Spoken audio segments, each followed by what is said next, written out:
बोलो। नमस्कार साथियों, मेरा नाम है कुलदीप और रिजल्ट गुरु के इस यूट्यूब प्लेटफॉर्म पर स्वागत है आपका। आज आपको एक बहुत विशेष क्वेश्चन करवाने वाले हैं इस 10 मिनट शो में, तो जल्दी से मेरे साथ जुड़ जाइए। सब लोग एक बार लाइक कर दीजिए, सेशन को शेयर कर दीजिए और सब्सक्राइब कर लीजिएगा। आपके वीडियो एग्जाम के लिए हम बहुत ही बेहतरीन प्रश्न लाने वाले हैं। 10 मिनट में आपको कम से कम 20 प्रश्न करवाऊंगा, तो ध्यान रखिएगा इन प्रश्न के बारे में। बहुत ज्यादा महत्वपूर्ण प्रश्न करवाने वाला हूँ। आप देख रहे होंगे यहाँ पे एक क्वेश्चन लिखा हुआ, विश्व आर्द्रभूमि दिवस कब मनाया जाता है। बहुत ज्यादा इंपॉर्टेंट प्रश्न है, आपके एग्जाम में ऐसे प्रश्न खूब आते हैं, तो ध्यान रखिएगा, बहुत ज्यादा महत्वपूर्ण है। इसके जवाब बच्चे होगा क्या 24 अक्टूबर, 25 दिसंबर, 15 जनवरी या 2 फरवरी। क्या होगा बच्चे इसका जवाब? हम सब जानते हैं 2 फरवरी होगा। आपको क्या करना है, अपने कम से कम मन में सोचते जाना है कि जो आपके जो जवाब है आपको कम से कम मन में एक बार सोच लेना है। याद रखिएगा, बहुत ज्यादा महत्वपूर्ण प्रश्न कर रहे हैं। अगर आपको लगे तो आप कागज पेन का भी सहारा ले सकते हैं और कागज पेन में भी इनके जवाब लिख सकते हैं। तो याद रखिएगा 2 फरवरी को विश्व आर्द्रभूमि दिवस होता है। इसके अलावा हम जानते हैं, आप लोग जानते हैं ना कि आपकी देश में अभी कितनी आर्द्रभूमि साइट हो रखी है? 75 आर्द्रभूमि हो रखी है। 75 आर्द्रभूमि साइट हो रखी है, हम सब जानते हैं। देश में भारत ने कब साइन किया था? 1971 में रामसर समझौता हुआ था, उसको भारत ने साइन किया 1982 में। ठीक है, 1971 में क्या हुआ था भैया? आपका रामसर समझौता हुआ था, जिसे भारत ने 1982 में किया था साइन। तो याद रखिएगा, बहुत ज्यादा महत्वपूर्ण प्रश्न है। चलिए आगे बढ़ते हैं, नेक्स्ट प्रश्न पे आप आगे बढ़ते हैं। आप देख रहे हैं यूपीपीएससी वीडियो, ये आप थंबनेल देख रहे होंगे, तो ये देख लीजिए। आपका 18 तारीख, एक बहुत अच्छी घोषणा है, 18 तारीख को होने वाला है, 18 जून को होने वाला है आपका करंट अफेयर प्लस स्ट्रेटेजी का बहुत बड़ा मैराथन। सुबह 4 बजे आपको आ जाना है। ये देख लीजिए बच्चों, सुबह 4 बजे आपको आ जाना है, तो सब लोग तैयार रहिएगा। बहुत ज्यादा महत्वपूर्ण रहेगा, बहुत ज्यादा महत्वपूर्ण मैराथन रहेगा आप सबके लिए। यहाँ पे मैं 1 साल का करंट अफेयर प्लस स्ट्रेटेजी के आपको करवाने वाला हूँ। तो मिलते हैं दोस्तों आपको 18 जून सुबह 4 बजे।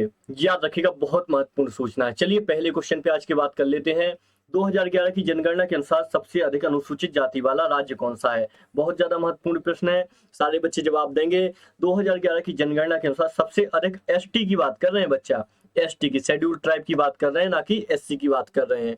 तो कहाँ पे सबसे ज्यादा एसटी? और एक जवाब आपको देना है कि सबसे ज्यादा एससी किस राज्य में पाई जाती है। ये जवाब बच्चे आपको देना है, बहुत ज्यादा महत्वपूर्ण है। अगर आप वीडियो एग्जाम की तैयारी कर रहे हैं तो बड़ी आसानी से इसका जवाब दे देंगे। ठीक है, एसटी कहाँ पाया जाता है? तो बच्चे हम सब जानते हैं, सबसे अधिक अनुसूचित जाति जनजाति वाला राज्य कौन सा है? मध्य प्रदेश हो जाएगा बच्चा। क्यों हो जाएगा? क्योंकि हम जानते हैं मध्य प्रदेश की टोटल जनसंख्या का लगभग 21% के आसपास, लगभग बोल रहा हूँ, एक्यूरेट नहीं बोल रहा हूँ, वैसे 20 पॉइंट कुछ हो जाएगा, 21% एसटी पाया जाता है मध्य प्रदेश में।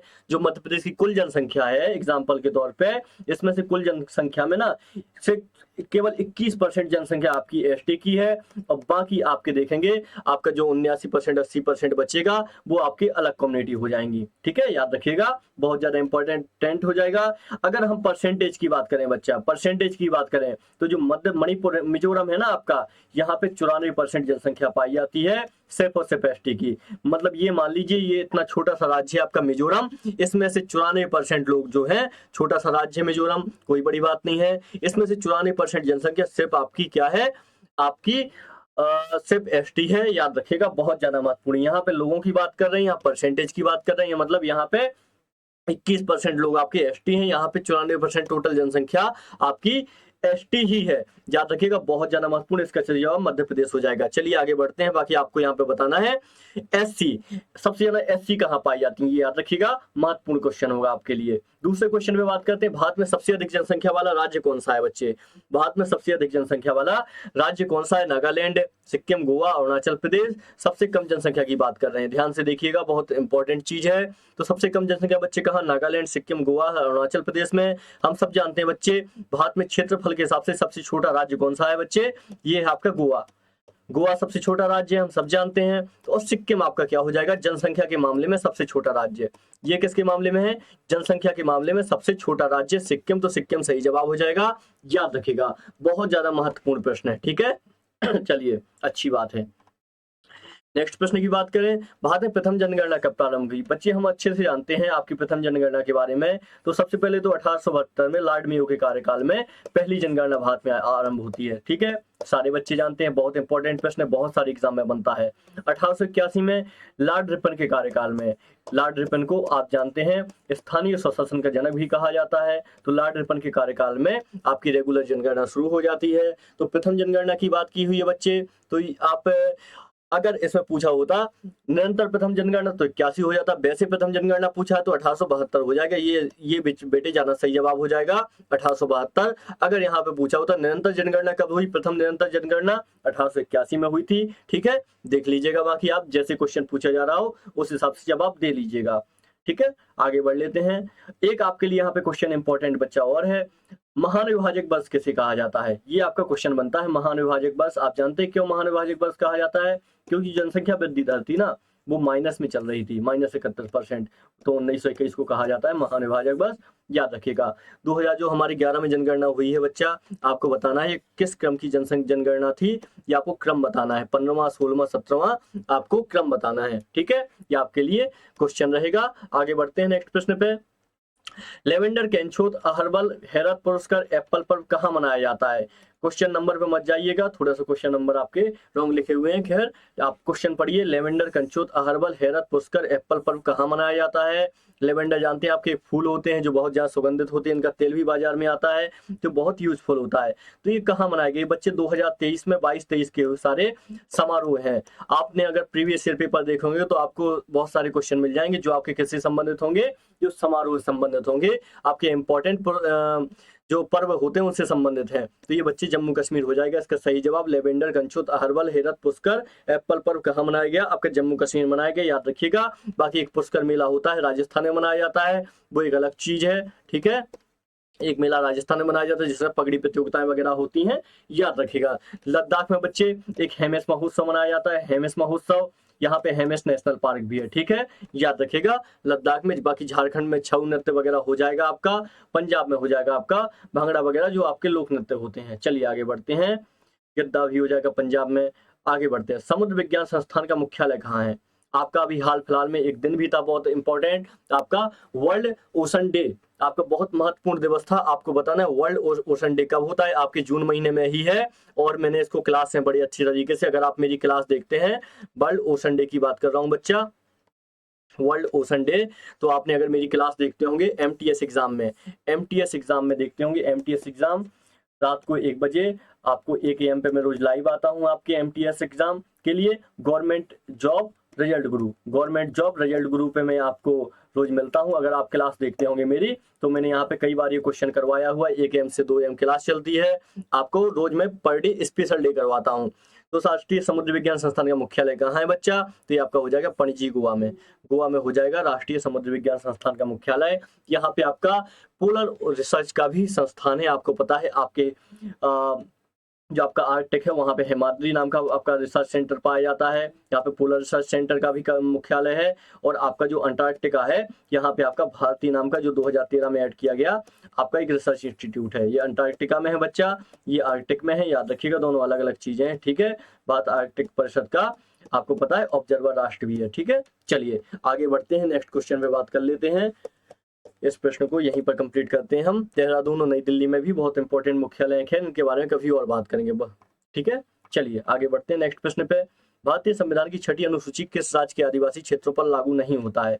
लागू नहीं होता है पूछा है बच्चा, ध्यान दीजिएगा, नहीं होता। मणिपुर, त्रिपुरा, असम, मेघालय, सारे बच्चे बताएंगे जल्दी से। असम, मेघालय, त्रिपुरा। चलिए, तो इसका सही जवाब बच्चे हो जाएगा 6ठी अनुसूची की बात कर रहे हैं, मणिपुर लागू नहीं होता। मणिपुर आपका क्या है? मणिपुर में सिर्फ ILP है बच्चा। ILP क्या होता? इनर लाइन एक परमिट होता है, ये आपका मणिपुर में होता है। मणिपुर में बहुत सारे प्रॉब्लम भी चल रहे हैं, क्लैश भी चल रहे हैं, हम सब जानते हैं। आपके मणिपुर की राजधानी इम्फाल है, वहाँ पे कुकी समुदाय है, और आपका एक है मेताई कम्युनिटी। ठीक है, तो यहाँ पे बहुत ज़्यादा प्रॉब्लम चल रहे हैं। इम्फाल हो जाएगा इसकी राजधानी। यहाँ पे कुकी समुदाय, मेतई समुदाय पे बहुत सारे प्रॉब्लम चल रहे हैं, तो बहुत ज़्यादा परेशानी हो रखी है। आप एक चीज़ याद रखिएगा, मणिपुर में जो प्रॉब्लम चल रहा है उनसे संबंधित समिति का गठन किया गया है केंद्र सरकार के द्वारा। इस समिति का नाम है लांबा समिति। ठीक है, ये आपके लिए करंट अफेयर रहेगा, याद रखिएगा। बाकी त्रिपुरा, असम, मेघालय और प्लस इसमें कर दिया जाए मिजोरम। तो ये है आपकी छठी अनुसूची के राज्य। क्या फायदा होता है छठी अनुसूची में? आपका ADR, autonomous district council, sorry ADC, autonomous district council, इसको छोड़िए, यहाँ पे लिखिए ऑटोनोमस डिस्ट्रिक्ट काउंसिल के कुछ प्रावधान होते हैं, जिनमें क्या होते हैं, जनजातीय क्षेत्र के स्पेशल केस में एडीसी का गठन किया जाता है। ये संबंधी प्रावधान होते हैं। इसमें क्या होता है, एडीसी का मतलब क्या है? अगर आपके हाई कोर्ट के निर्णय, केंद्र सरकार के निर्णय, जब तक वहां का राज्यपाल उसमें संशोधन नहीं कर देगा, तो एडीसी के में जहां जिन जिन क्षेत्रों में एडीसी है वहां पे आपके कानून लागू नहीं होंगे। ये फायदा होता है, मतलब वहां के जनजातीय क्षेत्र उनको अधिक स्वायत्तता देने के लिए एडीसी का प्रावधान है। त्रिपुरा, असम, मेघालय प्लस मिजोरम, ये सब छठी अनुसूची के राज्य हैं। 5वीं अनुसूची में आप जानते हैं पैसा अधिनियम और जनजातीय क्षेत्र और अलग जनजातीय क्षेत्र आते हैं, जिसमें मध्य प्रदेश, छत्तीसगढ़ वगैरह शामिल हैं। आगे बढ़ते हैं नेक्स्ट प्रश्न पे। किस पीएच मान पर दांत सड़ने लगते हैं? आपका साइंस का क्वेश्चन है, हम सब जानते हैं 0 से 14 के बीच में आपकी स्केल होती है पीएच मान की, जिसमें से 7 क्या होता है? 7 होता है उदासीन या न्यूट्रल होता है। क्या न्यूट्रल होता है भैया? जो शुद्ध जल होता है ना, ये इसको न्यूट्रल माना जाता है। तो आपके पीएच मान पर दांत सड़ने लगते हैं, तो 5.5 सही जवाब हो जाएगा। यानी अगर जैसे जैसे एसिडिक होने लगती हैं, हम एसिडिक होने लगती प्रवृत्ति, तो आपके दांत सड़ने लगते हैं। ये वाली प्रवृत्ति क्षारीय कहलाती है, इसको क्षारीय प्रवृत्ति बोलते हैं, ठीक है। मतलब जो क्षार खड़ुए होते हैं स्वाद में, एसिडिक खट्टे होते हैं स्वाद में, तो ये 5.5 आपका दर्शा रहा है एसिडिक होने की तरफ। 0 हम मानते हैं जो शुद्ध एसिड होते हैं उनका पीएच मान 0 होता है, जैसे HCl वगैरह, ठीक है। आगे बढ़ते हैं नेक्स्ट प्रश्न पे, चलिए। और पानी का मान क्या होता है भैया? शुद्ध पानी का पीएच मान क्या होता है? इसका 7 होता है, याद रख लीजिएगा ये भी। चलिए आगे बढ़ते हैं। थॉट्स ऑन पाकिस्तान पुस्तक के लेखक कौन है? बढ़िया क्वेश्चन है, शानदार क्वेश्चन है, आपके स्टैटिक का क्वेश्चन है। हम सब जानते हैं आपके एग्जाम में पुस्तकों से संबंधित क्वेश्चन आते हैं, तो सारे बच्चे बताएंगे इसका जवाब। जिन्ना, गांधी, राजेंद्र प्रसाद या अंबेडकर? तो अंबेडकर जी इसका सही जवाब हो जाएगा, थॉट्स ऑन पाकिस्तान, ठीक है। इसके अलावा इन्होंने बहिष्कृत हितकारिणी सभा और बहिष्कृत हितकारिणी पत्रिका, बहुत सारी पुस्तकें लिखी हैं। बहुत ज्यादा इंपॉर्टेंट व्यक्ति हैं। आपके महू में, इंदौर के महू में, जनाब पहाड़ियां मानते हैं, वहां से चंबल नदी निकलती है, तो इंदौर के महू में इनका जन्म हुआ था। आपके अंबेडकर जी का बाद में इन्होंने नवयान बौद्ध धर्म में दीक्षा ले ली। चलिए आगे बढ़ते हैं। महात्मा गांधी की आपका हो जाएगा हिंद स्वराज हो जाएगा। बहुत सारी पत्रिका, हिंद स्वराज, हरिजन पत्रिका और एक्सपेरिमेंट विद ट्रुथ, बहुत सारी किताबें हैं आपके महात्मा गांधी की। वो कभी और बात करेंगे। बाकी राजेंद्र प्रसाद का याद रखिएगा, ठीक है। वो आपका अंबेडकर जी को याद रखिएगा। चलिए आगे बढ़ते हैं।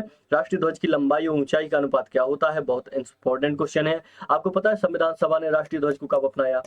क्या आपको पता है संविधान सभा ने राष्ट्रीय ध्वज को कब अपनाया? तो इसका जवाब हो जाएगा बच्चा, जो भी 22 जुलाई 1947, 22 जुलाई 1947 को राष्ट्रीय ध्वज को अपनाया। इसको ऐसे याद रखिए कि एग्जाम्पल के तौर पे आप एक चीज सोचिए, कोई कंपनी होती है, ठीक है, वो अपना लोगो कब बनाती है? कंपनी शुरू होने से पहले या बाद में? पहले बनाती है ना।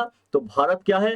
भारत एक देश है, तो भारत को एक कंपनी की तरह देखिए, भारत को एक संस्था की तरह देखिए। और इसका लोगो, हमारा जो राष्ट्रीय ध्वज है, इसका लोगो है भैया, ये इसका लोगो है, हमारे देश का प्रतीक है, सूचना चिन्ह, सिंबल है कि भैया ये है भारत का लोगो, ये भारत का सूचना चिन्ह है। तो ऐसे याद रखेंगे, पहले बनाती है ना कंपनी लोगो और डिजाइन वहां का अपना झंडा, तिरंगा जो भी बनाती है। तो हमारे तिरंगा जो कब अपनाया गया? 22 जुलाई 1947 को, याद रखिएगा। इसका अनुपात क्या? 3:2, लंबाई और चौड़ाई का अनुपात है ये। चलिए आगे बढ़ते हैं नेक्स्ट प्रश्न पे। राष्ट्रगान को हिंदी संस्करण में कब अपनाया गया? तो बच्चे हम सब जानते हैं आपका 24 जनवरी 1950 को राष्ट्रगान प्लस राष्ट्रगीत को अपनाया गया था, ठीक है। राष्ट्रगान की रचना किसने की थी? गुरुदेव रविन्द्रनाथ टैगोर ने। राष्ट्रगीत की रचना किसने की थी? आपके आनंद मठ से बंकिम चंद्र चटर्जी, आनंद मठ से बंकिम चंद्र चटर्जी ने इसको लिखा था, आनंद मठ में संकलन किया था इसका 24 जनवरी 1950 को। इसको राष्ट्रगीत के रूप, राष्ट्रगान और राष्ट्रगीत को अपनाया गया ऑथेंटिक तरीके से, ठीक है। हम सभी इसके बारे में जानते हैं। चलिए आपके लिए एक इंपॉर्टेंट क्वेश्चन दे देता हूं, इसको आपको बताना है, इसको होमवर्क में बताना है आपको। इसके सारे विकल्प बताने, क्योंकि सब इंपॉर्टेंट। वर्गीज कुरियन, सैम पित्रोदा और हीरालाल चौधरी, इसमें एक और नाम भी है, वो बता सके तो बताइएगा, MS स्वामीनाथन। ये चारों ही विकल्प इंपॉर्टेंट है। मैंने यहाँ पे हालांकि क्वेश्चन पूछा है नीली क्रांति के जनक, तो आपको इसको होमवर्क में दे रहा हूँ, आपको इसका जवाब बताना। बहुत महत्वपूर्ण क्वेश्चन होगा बच्चों, याद रखिएगा, ठीक है। चलिए और किसी वीडियो में मिलते हैं इसके साथ। नमस्कार। और एक चीज याद रखिएगा, बहुत जरूरी आपके लिए सूचना है, 18 जून 2023 को आपको आना है UP result, UP exam, result गुरु यूपी एग्जाम पर। यहाँ पे मैं आपको करवाने वाला हूँ एक मैराथन करंट अफेयर प्लस आपको स्टैटिक जीके की मैराथन करवाने वाला हूँ, तो आइएगा जरूर, बहुत ज्यादा इंपॉर्टेंट होने वाली। ये समझ लीजिए 2022 और 23 का पूरा करंट आपका एक ही वीडियो में कंप्लीट हो जाएगा, सिर्फ और सिर्फ 4 घंटे में। तो आपको 4 AM पे आना है, यहाँ से 8 AM तक क्लास चलेगी आपकी, ठीक है। चलिए, स्वागत रहेगा आपका। नमस्कार साथियों, राधे राधे, राम राम। चले।